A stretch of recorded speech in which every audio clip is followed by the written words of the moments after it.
Bonjour à tous, je suis de retour avec une nouvelle vidéo sur Neticash et aujourd'hui nous allons pouvoir voir comment créer des pages de paiement mais à accès gratuit. Donc si vous voulez créer une page de paiement pour un événement pour lequel l'accès est gratuit, voici la façon dont vous allez le faire. Donc comme vous l'avez vu, vous vous connectez sur Neticash PMI, bien sûr moi je suis déjà connecté.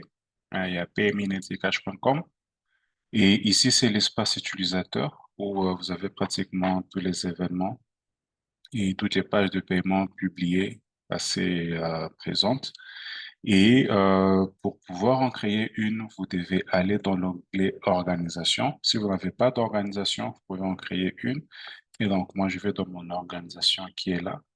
Et ici, bien sûr, c'est ma balance. Tous les revenus générés seront affichés ici.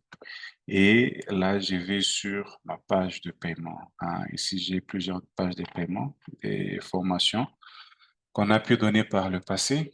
Et donc, pour cela, je vais en créer une, ajouter une nouvelle page. Je choisis les frais de participation, bien que ça sera gratuit. Et je vais écrire page de paiement test, accès gratuit. Alors ici, ça dépend de ce que je veux de ma page. Si elle est publique, elle sera visible par tout le monde. Si elle est privée, elle sera visible qu'à ceux à qui je veux partager le lien. Et si elle est secrète, pour accéder à la page, et bien sûr, il faudra un mot de passe ou une clé que moi-même je pourrais définir. Donc, je laisse la page publique.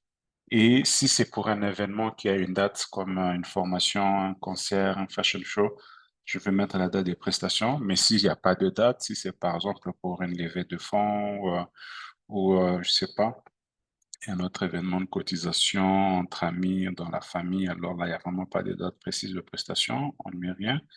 Mais bon, là, je vais par exemple dire que, OK, ça va, la date de mon événement sera pour le 1er juin. Voilà, je mets le 1er juin et je mets à 20 heures juste. À 20 heures juste, voilà. Et toujours, si c'est l'événement d'un seul jour, je mets toujours le 1er juin et ça va finir à 20h30. Donc, de 20 heures juste à 20h30 sera mon événement. Voilà. Et ici, je mets la description.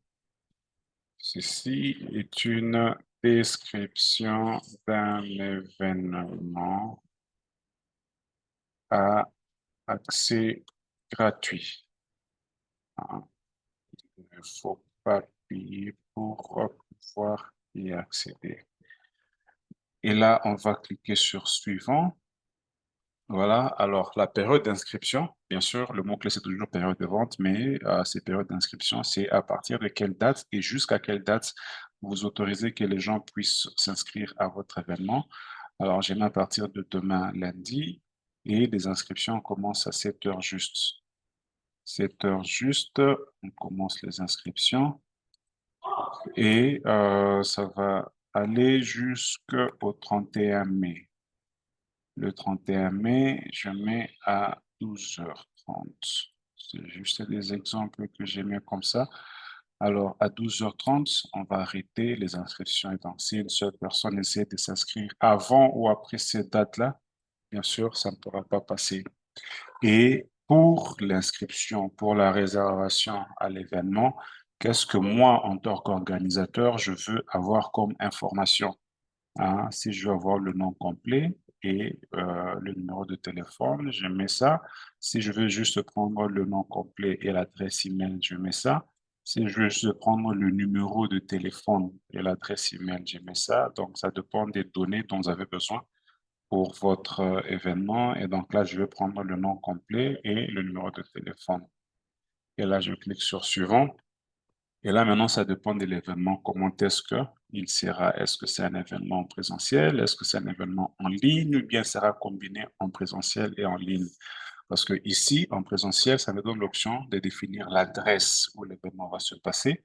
Si je mets en ligne, bien sûr, ça va me donner l'option de mettre le lien, hein. Ça peut être un lien Zoom, un lien Teams, Google Meet, ça dépend. Et donc ici, moi, je vais prendre en présentiel.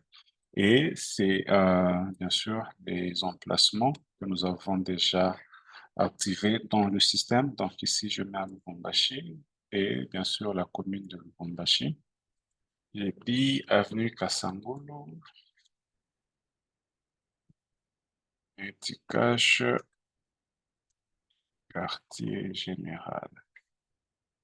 Et ici, c'est le quartier Gambela 2, au numéro 01. Donc, c'est là où notre événement aura lieu. Et là, maintenant, je vais mettre le tarif. Et c'est là où ça devient important. Donc ici, on a l'option de choisir si nous voulons un accès payant ou bien un accès gratuit. Et par défaut, les accès sont gratuits, donc on ne paie rien. Et ici, maintenant, chaque tarification a une nomenclature. Donc, si je peux dire accès gratuit pour étudiants, par exemple. Je mets gratuit pour étudiants. Gratuit pour étudiants. Donc, si vous êtes étudiant, vous n'avez pas à payer. Et s'il nécessite un paiement, je ne mets pas. Accepter automatiquement les réservations, je ne coche pas. Comme ça, moi-même, je veux valider qui s'inscrit et qui ne s'inscrit pas. Mais à chaque inscription à l'événement, je génère un ticket automatique qui pourra aussi être utilisé lors de la connexion à l'événement. Bien, si quelqu'un se présente, il peut montrer son ticket. Et ici, limiter le nombre de places, voilà, je dis que ça va, on n'a pas trop de places, alors on n'a que 50 places. Montrer le nombre de places restantes, ok, comme ça, ceux qui s'inscrivent savent déjà comment est-ce que, quel est le nombre fait des personnes qui restent.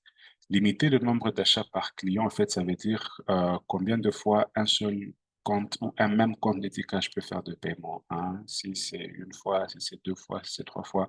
Par défaut, un même compte peut faire autant de paiements, autant d'inscriptions qu'il veut. Et si on veut limiter ça, on dit, OK, ça va.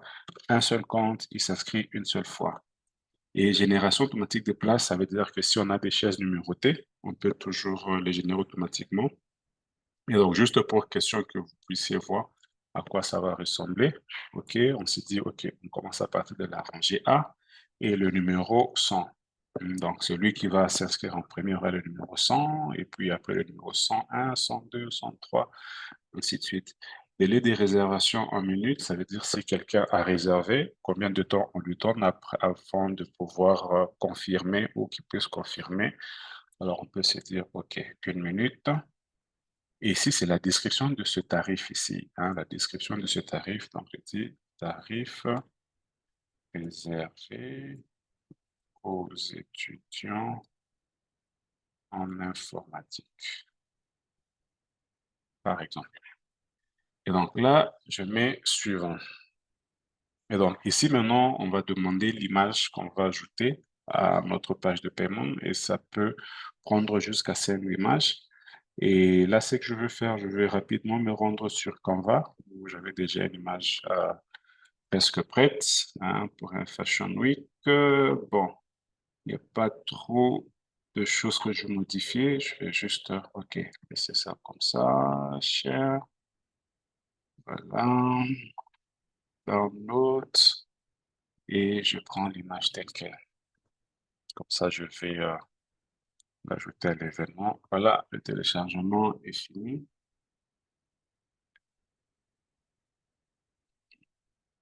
OK, le téléchargement est fini. Je rentre maintenant dans ma page et là, je vais aller bien sûr dans Download et prendre notre image. Voilà, cette image va passer. Très bien. Et donc, on a l'image qui est là et puis on termine. Et donc, comme vous pouvez voir, l'événement, il est ici. Ah, la page, elle est ici, elle s'est ajoutée. Je vais juste j'ai rentré là-bas pour montrer le chargement de l'image. Voilà. Et tant que je n'ai pas publié, la page, elle ne peut pas s'afficher sur. Donc, si je vais par exemple ici, là, c'est sur vraiment ton navigateur et j'actualise, vous allez voir que je n'ai pas la nouvelle page parce qu'elle n'est pas publiée, bien sûr. Ah, je n'ai pas la nouvelle page. Et si je rentrais maintenant ici, et voilà, ma page qui est là, je peux voir plus de détails à la page. Et je vois tous les détails que j'ai fait. Voilà le lien de ma page que je peux copier. et partagé partout où je vais, dans les groupes WhatsApp, sur ma page Facebook, ainsi que partout. Et ici, j'ai les détails de la page, hein, la période de l'événement, la période des réservations, les informations qui seront récoltées pour chaque réservation et l'emplacement où l'événement aura lieu. Et ici, j'aurai bien sûr les réservations des candidats que j'aurais moi-même approuvé parce que je n'avais pas activé l'approbation automatique. Et dès que j'ai approuvé, alors ici, j'aurai maintenant la liste des participants. Et bien sûr, ici, on a notre tarif gratuit, hein, pour étudiants et il y a 50 personnes. Et je peux aussi créer un nouveau tarif, par exemple, hein, un tarif payant.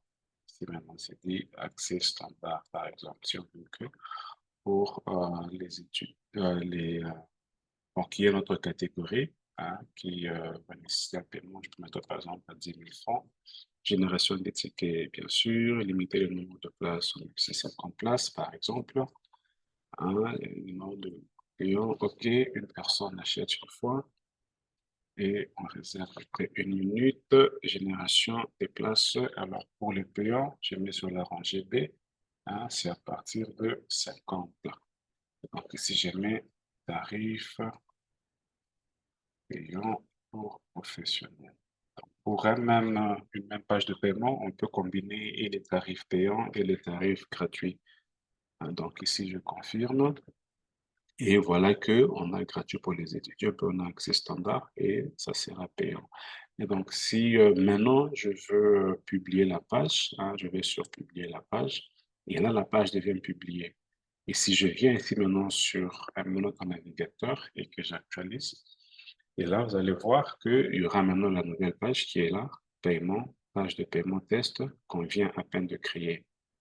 Et là, ici, je me suis déjà connecté avec notre compte, donc je peux directement m'y inscrire. Et donc, comme je vous l'avais dit, il y a deux tarifs. Un tarif gratuit, où c'est vraiment écrit gratuit, billet gratuit pour étudiants, et un accès payant, ou bien c'est à 10 000 francs. Et les informations qu'on avait mises sont là, tarif réservé aux étudiants en informatique. Et ici, j'ai dit tarif payant pour professionnels.